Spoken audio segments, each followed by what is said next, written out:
મારા વાલા દર્શક મિત્રો, હવે મેં નક્કી કર્યું છે કે હું કંઈક કરીને બતાવીશ. જોજો, કોઈકનું કરીને બતાવીશ એવું નહીં સમજતા. Just a joke. મેં એક ફોરેન કંપનીના રાઇટ્સ લીધા છે. એમાં એવું હોય કે 10,000 રૂપિયા ભરીને હું મેમ્બર બન્યો, ગોલ્ડ મેમ્બર, સમજ્યા? એના બદલામાં એ લોકોએ મને 15,000નો માલ મફતમાં આપ્યો. હવે મારે મારા હાથ નીચે બીજા 3 મેમ્બર બનાવવાના, એટલે હું બની જઈશ પ્લેટિનમ મેમ્બર. અને પછી મને લાઈફ ટાઈમ કમિશન મળ્યા જ કરશે. હવે પહેલા 3 મેમ્બરોએ પોતાના હાથ નીચે બીજા 3 મેમ્બર બનાવવાના, એટલે એક આખી સાયકલ શરૂ થશે. અને મારી નીચે એટલે કે મારા હાથ નીચે મેમ્બરોનું એક વટવૃક્ષ તૈયાર થશે. અને જોત જોતામાં સાહેબ હું ગિરીશ કુમાર અબજોપતિ બની જઈશ. આ લુકેશ મને ઘણી વાર બનાવી ગયો છે. આજે એને જ મેમ્બર બનાવીને શરૂઆત કરું. Oh, welcome welcome Lukesh, my dear friend. Welcome. હા, એક મિનિટ ભાઈ, શું આ તારી તબિયત તો સારી છે કે નહીં? લુકેશ, તું જાણે છે મને તારી આંખોમાં શું દેખાય છે? ચીપડા.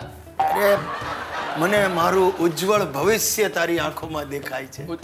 એક મિનિટ ભાઈ, હું કંઈ સમજો ને કંઈ ખબર પડે એમ બોલ. અરે ભાઈ, ખબર પડશે ત્યાં સુધીમાં તો વટવૃક્ષ વધી ગયું હશે. હું પ્લેટિનમ પ્લસ બની ગયો. ગિરિયા, આવી અઘરી વાતો નહીં કર ભાઈ, કંઈ સમજ પડે એમ બોલ. કહું. જો ભાઈ લુકેશ, શું છે, આ વખતે મારી પાસે એક સ્કીમ છે, તને સમજાવ. તારે છે ને મારા મેમ્બર બનવાનું.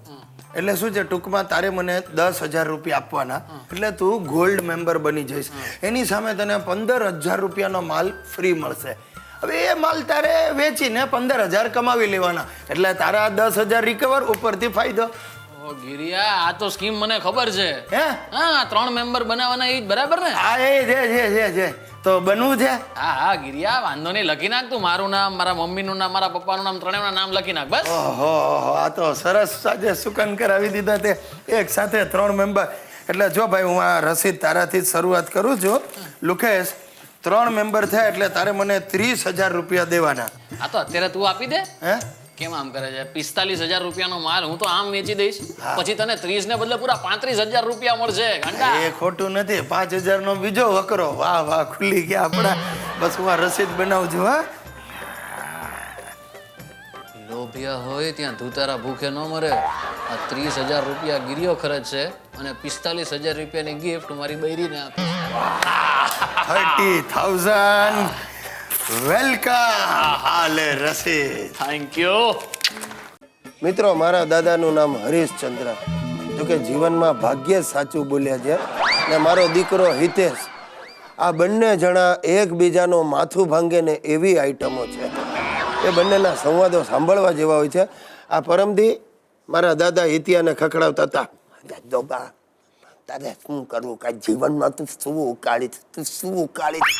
કશું આવડતું નથી તને. જે કહીએ કે મારાથી નહીં થાય. ગધેડા, તને ખબર છે નેપોલિયનની ડિક્શનરીમાં ઇમ્પોસિબલ વર્ડ નહોતો? એટલે હિતિયાએ કહ્યું, તો દાદા હું શું કરું? નેપોલિયને ડિક્શનરી તપાસીને લેવી જોઈએ ને. અરે એકથી એક છે. હમણાં 2 દિવસ પહેલા હિતિયાને લઈને દાદા ગયા બૂટ લેવા. તે તમે નહીં માનો, 2.5-3 કલાક સુધી બૂટની દુકાનમાં કે કેટલા બૂટ કઢાવ્યા ને એક ટ્રાય કર. ભાઈ, આ મફત નથી આવતું. અંગૂઠાને કરડે છે. બીજું બતાવ. બીજું કાઢ્યા, ત્રીજા કાઢ્યા, 150 જોડી બૂટ ટ્રાય કર્યા. અને 2-3 વાર તો ક્યાંક ડાબા પગમાં જમણો પગ નાખ્યો. નથી, માફક નથી. છેવટે દુકાનવાળાએ થાક્યા. જીત્યો તો મારો બેટો બહાર જ રમવા ઉપડી ગયો તો. પછી કે આ ચાલ, આ ઠીક લાગે છે. હા બરાબર છે, આ પેક કરી દે. દુકાનવાળો ડઘાઈ ગયો. એ કે દાદા, આ તમે જે પહેર્યું છે બૂટ નથી, બૂટનું ખોખું છે.